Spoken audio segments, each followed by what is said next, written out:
Makanya kalau di Jawa ini itu seorang raja itu harus menjadi Bumipati dan Prajapati. Mas Manu, sugeng siang. Siang, Mas. Anak-anak saya, jamaah maknya dan siapa saja yang ingin mengembarai padang-padang sabana ilmu dan menyelami lautan dan samudera-samudera pengetahuan, saya ingin mengantarkan kita bersama lagi untuk tanya, berguru, dan belajar kepada Mas Manu. Sebelumnya kan kita ngomong mengenai bencana dan kemudian kita menemukan bahwa untuk memahami bencana, memahami segala macam yang terjadi di muka bumi kan tidak bisa dipertimbangkan secara bumi saja. Harus dilihat perspektifnya yang lebih luas. Nah, harus ngerti apa yang terjadi pada hubungan antar planet, dalam tata surya, terus sampai mungkin ke tingkat galaksi. Mas Manu tempo hari sudah menjelaskan satu garis antara bumi dengan Jupiter, dengan Saturnus itu mengakibatkan tabrakan atau daya tarik menarik satu sama lain yang menyebabkan bumi kalah sehingga pergolakan terjadi di perut dan di dalam bumi sehingga segala sesuatu cenderung keluar, apakah itu berupa semut, apa itu berupa volcano, gunung yang meluap dan seterusnya. Nah, saya jadi ingat Mas Manu pernah mengatakan pada saya, jadi hidup itu kan tergantung seberapa luas Anda mempertimbangkan sesuatu. Kan kalau kita melihat seorang anak nakal, kan kita harus melihat juga orang tuanya, tetangganya, adik kakaknya dan seterusnya. Siapa tahu itu merupakan jawaban dari pemahaman kita kenapa kok dia nakal, misalnya gitu ya. Nah Mas Manu pernah mengatakan bedanya Buwono dengan Bawono. Kalau Buwono itu adalah galaksi menurut Mas Manu ya. Kalau Bawono itu bumi. Jadi ini bukan soal, ini nggak ada hubungannya sama Sultan Jogja, nggak ada hubungannya sama Hamengkubuwono atau Hamengkubawono. Ini hanya pemahaman murni pengetahuan mengenai Buwono dan Bawono, mengenai bumi itu sendiri dengan konstelasi di mana bumi berada yang disebut galaksi, tata surya dan seterusnya.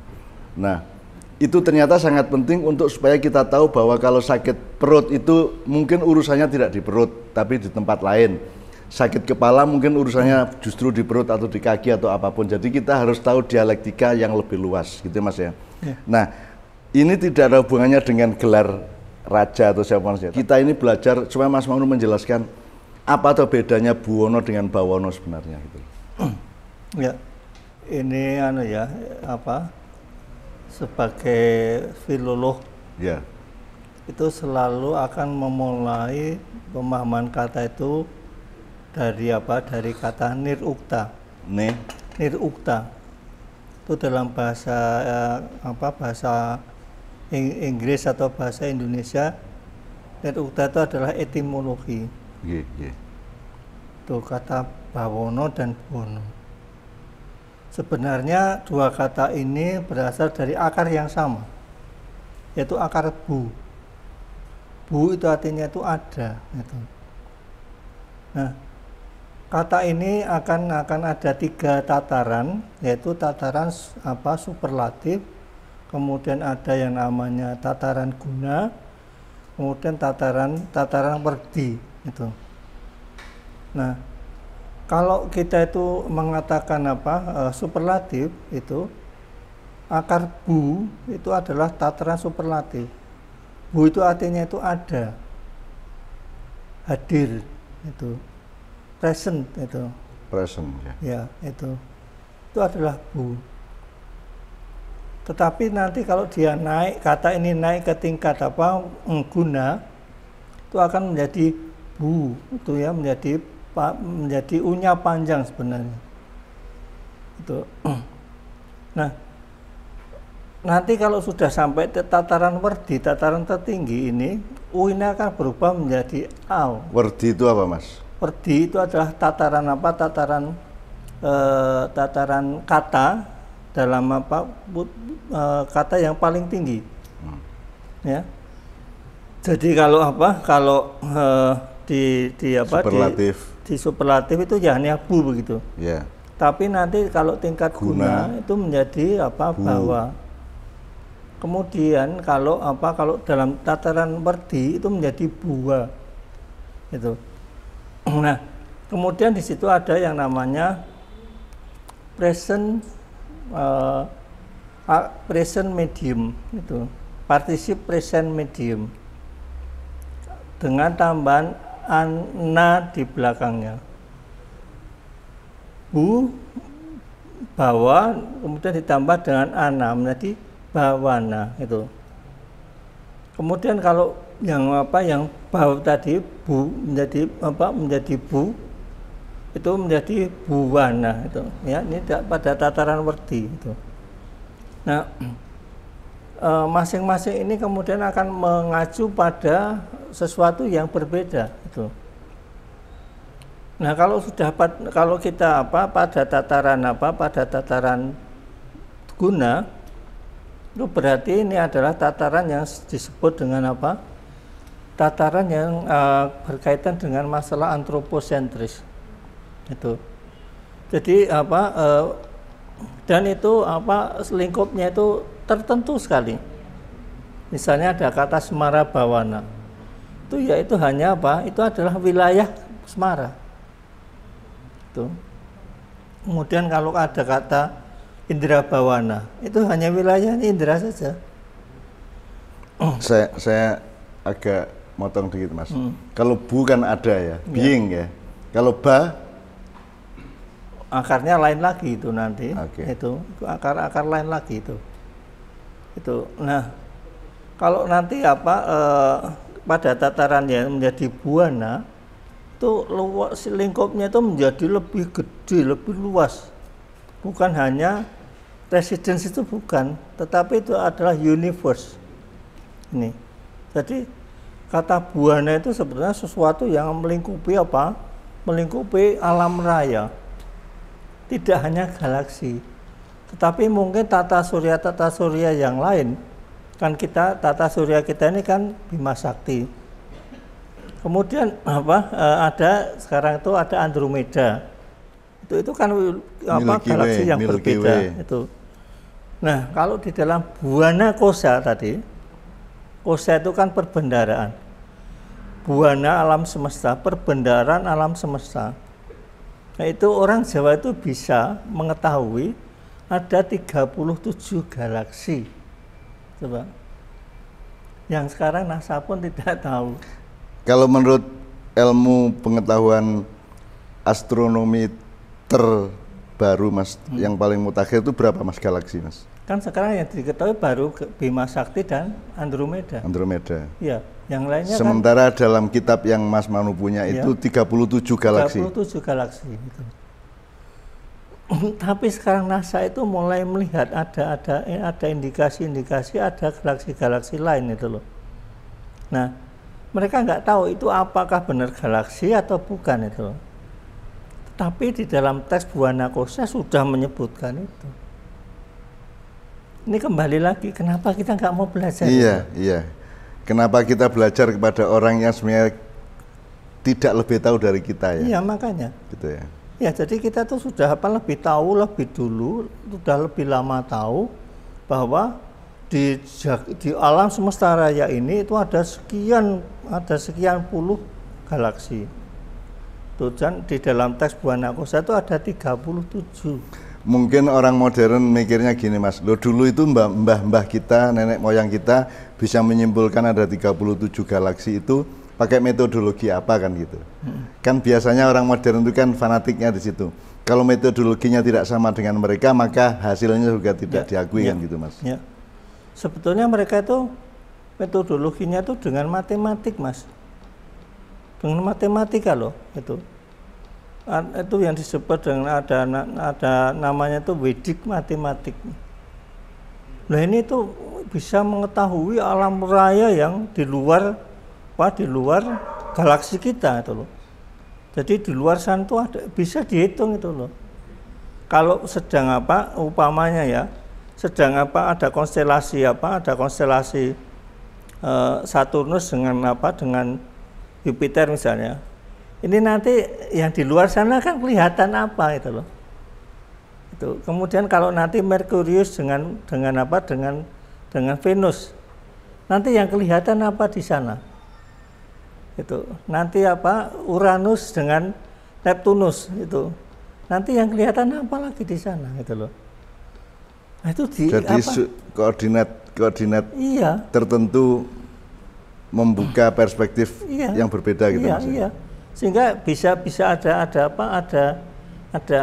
koordinat lain yang bisa tertangkap itu loh. Jadi itu perhitungan matematis betul. Jadi bukan kok itu kalau kosakata matematika yang dikenal secara modern itu kalau dalam bahasa kitab aslinya apa namanya, Mas? Hah? Matematika itu dalam bahasa yang kitab yang Mas kalau di dalam bahasa Sanskertanya itu adalah upeksa ya itu. Nah, itu kita tidak pernah kita pelajari itu loh. X itu kan adalah mata. Upa itu adalah apa? Yang bisa menjangkau sesuatu di luar. Jadi mata ini bisa menjangkau yang ada di luar sana. Maka disebut nama upeksa itu. Nah, ini tidak pernah kita manfaatkan itu. Iya. Sehingga kita bahkan tidak diejek tahu. Mas ya. Iya. Ditidak-tidakkan, direndah-rendahkan gitu ya. Iya. Itu kan hanya apa nanti akhirnya itu hanya klinik, itu hanya gitu itu. Ya akhirnya dikasih ilmu yang sangat sederhana untuk itu tadi namanya COVID, Mas ya. Iya. Jadi kelabakan ya musuh COVID ya. Nah, ini kemudian juga kita tahu ya bahwa di angkasa di galaksi kita ini itu kan ada Kartika, bintang itu. Kalau orang Jawa sering menyebutnya dengan kata Sudomo. Sudomo itu adalah bintang. Ini kan ada konstelasinya gitu loh. Ya. Makanya kalau Jawa itu kan ada konstelasi Banyak Angrem. Kemudian ada Gubuk Penceng, ada Waluku, ada Wulanjar Ngirim. Itu ya. Jadi ada banyak sekali. Nah, ketika Banyak Angrem keluar, itu sebetulnya itu kita tuh bisa memantau di luar sana itu ada apa gitu loh. Di luar galaksi kita tuh ada apa? Itu. Jadi kita bisa, tapi kenapa nggak dipelajari? Iya. Nah, itu di dalam teks Buana Kosa itu dijelaskan itu. Bagaimana menghitung umpamanya misalnya dengan konstelasi Wulanjar Ngirim. Itu koordinat ini bisa ditentukan. Ini berapa derajatnya itu. Kemudian jauhnya ini dari ini tuh berapa gitu. Jadi Mas, apa yang sudah dicapai atau dijangkau oleh ilmu tentang Buana, tentang semesta raya ini secara modern sekarang, itu kira-kira dibanding yang Buana Kosa tadi itu, nek di persentase itu dia masih masih ketinggalan luar biasa jauh ya Mas? Oh, itu 10% aja nggak ada Mas. 10% nggak ada ya? Nggak ada. Yang sekarang dipelajari oleh NASA itu 10% nggak ada. Itu.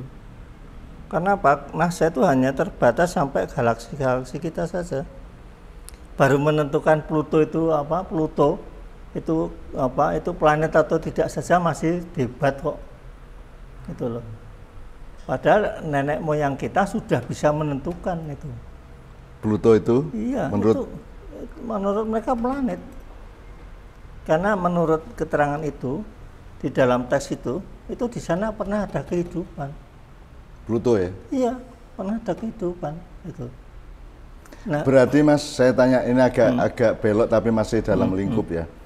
Jadi dulu nenek moyang kita entah di abad berapa, di kerajaan apa dan seterusnya, di era apa gitu ya, itu sebenarnya sudah punya alat untuk berkomunikasi atau melihat atau saling berdialektika atau berkaitan dengan luar angkasa Mas ya? Iya, betul. Tidak hanya melalui teropong Buana Kosa, tetapi mestinya sudah. Kan kalau tidak salah itu di kerajaan Kediri kuno itu aja sudah ada foto relief yang menggambarkan seperti pakaian astronot, atau bahkan ada yang menduga itu dulu adalah landasan dari pesawat luar angkasa kita dan seterusnya ya. Nanti disangka klinik ya, tetapi kan Mas Manu menunjukkan bahwa wong itu teksnya ada kok, kan gitu kan. wong itu kepustakaan literernya aja ada. Kan iya. bukan hanya dongeng, bukan hanya apa namanya tembung jari atau kila wakola bahasa Arab itu Mas ya. Nah, oke. Mas Manu, saya terima kasih atas fakta itu, dan sekarang tergantung kepada Indonesia, tergantung kepada kementerian, presiden, tergantung kepada kampus-kampus universitas untuk mau mempelajari itu apa tidak, yang bahannya ada. Ya. Kemudian gini Mas, saya akan tanya ke tataran fungsi atau aplikasi Mas. Jadi kalau saya kan biasa dari Islam tuh ya. Kalau dari Islam itu kan manusia itu, terutama Muhammad itu kan oleh Tuhan disuruh menjadi rahmat atau apa ya, rahmat bagi alam semesta, bukan rahmat bagi bumi Mas. Jadi kan bahasanya bukan rahmatan lil ardi, tapi rahmatan lil alamin. Alamin itu jamak dari alam Mas. Jadi ada alam. Bagian mungkin lebih luas daripada buana kosa Mas ya. Tapi pokoknya manusia itu sebenarnya diberi kemampuan untuk memangku atau untuk mengatasi atau untuk memimpin atau untuk apa ya, mengkoordinasi supaya bisa menyebarkan rahmat dan keindahan dan kesejahteraan untuk seluruh alam semesta. Kan gitu kalau dalam agama Mas.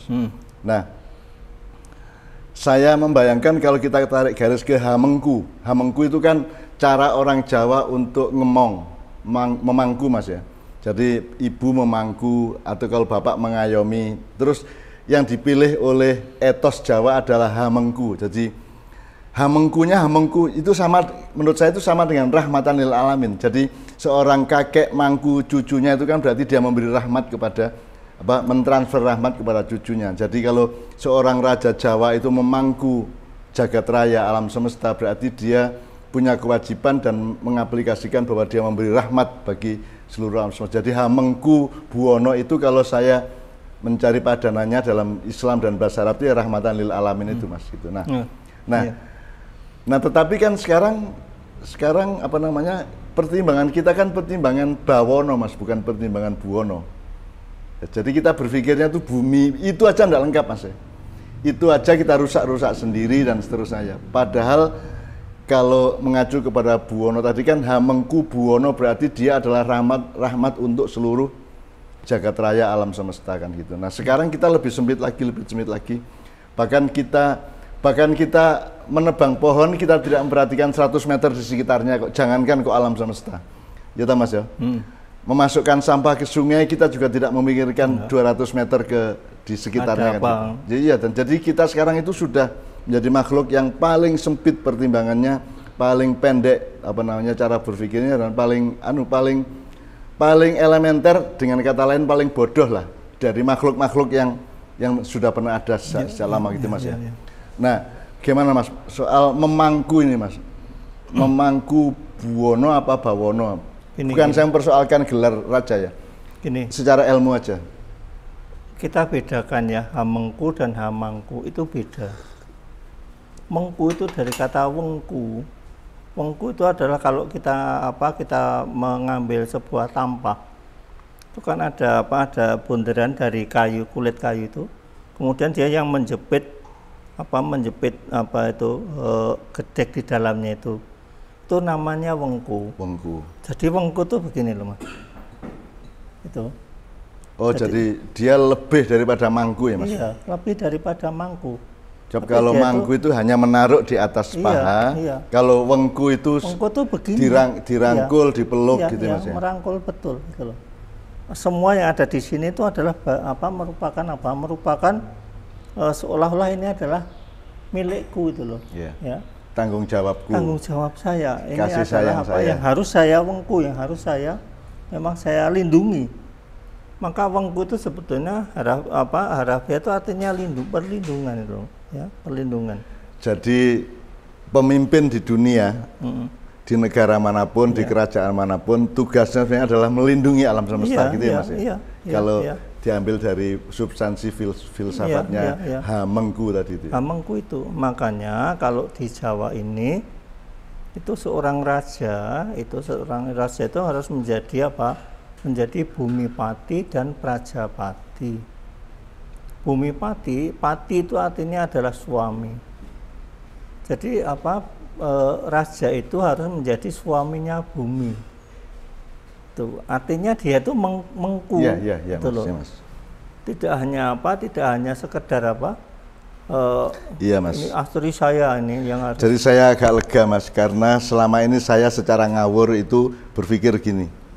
Jadi yang namanya suami istri itu bukan hanya laki-laki perempuan, tapi juga manusia dan alam atau bumi ini adalah suami istri. Manusia adalah suaminya, gitu ya. Terus pemerintah dan rakyatnya itu adalah suami istri. Betul. Bahkan saya menteorikan secara ngawur ya, Tuhan itu suami, kita itu istrinya. Kita semua penciptaan itu istrinya, dan suami kita sangat bertanggung jawab, sangat penuh kasih sayang, dan Allah itu Tuhan itu sangat mewengku kita ya, sangat hawengku maka yang kita. Kedua itu raja itu harus menjadi prajapati. Praja itu adalah umat kawulo itu. Jadi yang diwengku itu tidak hanya alam semesta bumi alam semesta ini, tetapi juga juga yang menghuni alam semesta ini.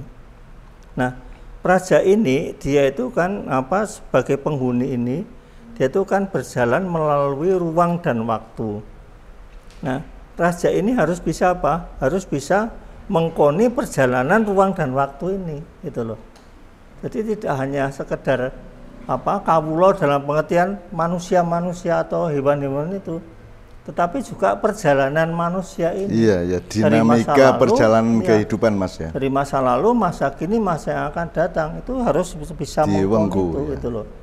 Nah, ini yang tidak kita pahami. Kemudian bumi dan prajapati itu harus jadi satu itu loh. Nah, maka dia akan disebut dengan nama Cakrawartin itu. Cakrawartin itu apa artinya? Dia yang akan melindungi, menyelimuti seluruh cakra ini. Cakra ini adalah lingkaran lingkaran alam semesta ini. Yang harus diwengku begini. Jadi tidak sekedar dipangku gitu loh. Dan itu manusia, Mas ya? Iya. Artinya yang mengku itu, yang mewengku itu manusia. Iya. Kalau dalam Islam kan namanya khalifah, Mas. Makanya yang disuruh jadi hamengku buwono ini kan manusia, bukan malaikat, bukan jin. Iya, betul. Bukan jin, bukan setan, bukan binatang, bukan gunung dan seterusnya itu. Makanya jadi hamengku buwono itu kalau bahasa Arabnya khalifatullah. Kan gitu kira-kira ya. Dengan tugas rahmatan lil alamin. Saya mohon maaf ini Mas karena saya harus ngomong kepada anak-anak saya di jamaah ya. Jadi saya kira pemahamannya dari Jawa sama Islam ini sebenarnya sangat tumbuh ketemu tutup gitu loh Mas. Sebenarnya aspirasinya sama persis. Rahmatan lil alamin dengan hamengku buwono tadi, terus khalifatullah itu adalah tugasnya untuk mewengku seluruh alam semesta dan isinya. Kemudian ada kalimat ini, ada etos ada manunggaling kawulolan Gusti, Mas. Itu dalam konteks itu tadi sebenarnya bagaimana maksudnya itu? Ya, kalau itu kita sudah masuk wilayah yang namanya wilayah wilayah esoteris sebenarnya. Itu. Jadi antara manusia dengan Tuhan itu adalah sebetulnya itu adalah dua kesatuan yang tidak bisa dipisah. Loro ning atunggal. Loro ning atunggal itu loh. Kayak suruh ya itu. Beda warnane ginigit padha rasane itu. Nah, ini tidak bisa kita melepaskan kawula sendiri, Gusti sendiri itu tidak bisa. Itu. Kenapa saya tanya Mas? Karena menurut saya ada manipulasi tafsir atau pembiasan yang dilakukan oleh para penguasa selama berapa abad. Jadi raja itu merasa dia menjadi raja tidak diangkat rakyat tapi disuruh Tuhan. Karena terus mereka mengumumkan manunggaling kawulan Gusti itu dimaksudkan bahwa Tuhan dan saya itu satu. Jadi kalau saya jadi raja kamu harus taat karena saya itu yang nyuruh jadi raja adalah Tuhan. Nah, saya mencoba menafsirkan berbeda, Mas. Jadi dan itu sebenarnya milah esoteris, Mas. Jadi kalau saya mengartikan gini, Mas. Di dalam jiwa seorang raja, dan jiwa seorang pamengku buwono itu ya Mas ya, itu Tuhan sama rakyat itu manunggal, jadi satu. Jadi manunggaling kawulolan Gusti ing sakjroning dunia esoterisnya seorang raja. Jadi jangan lupa raja, kalau kamu menyakiti rakyat Tuhan marah. Kalau kamu mengingkari Tuhan, rakyatmu yang jadi korban dan mungkin rakyatmu juga marah kan gitu. Jadi itu tafsir saya begitu, Mas. Bukan bahwa saya ini jadi raja karena dilantik oleh Tuhan terus kamu harus taat sama saya sebagaimana taat sama, kan banyak gitu, Mas. Saya pernah membaca dan melihat di Inggris pun logikanya begitu, Mas. Kerajaan-kerajaan Inggris itu merasa raja-raja Inggris itu bahwa British ya, merasa bahwa yang membuat dia jadi raja adalah Tuhan. Jadi dia menyatu dengan Tuhan. Bukan rakyat yang mengangkat dia kan gitu. Kan menurut saya itu manipulasi, Mas. Kalau saya mengartikannya adalah, loh, kalau kamu jadi raja, maka di dalam ruang esoterismu itu ada kesatuan antara Tuhan dengan rakyatmu. Jadi jangan sakiti salah satunya sebab akan berakibat pada yang bersatu sama dia itu. Kalau rakyat disakiti, Tuhan marah. Kalau Tuhan diingkari, rakyat akan terkena akibatnya dan mungkin juga marah kan gitu, Mas. Gimana, Mas? Ini saya coba menafsirkan yang berbeda.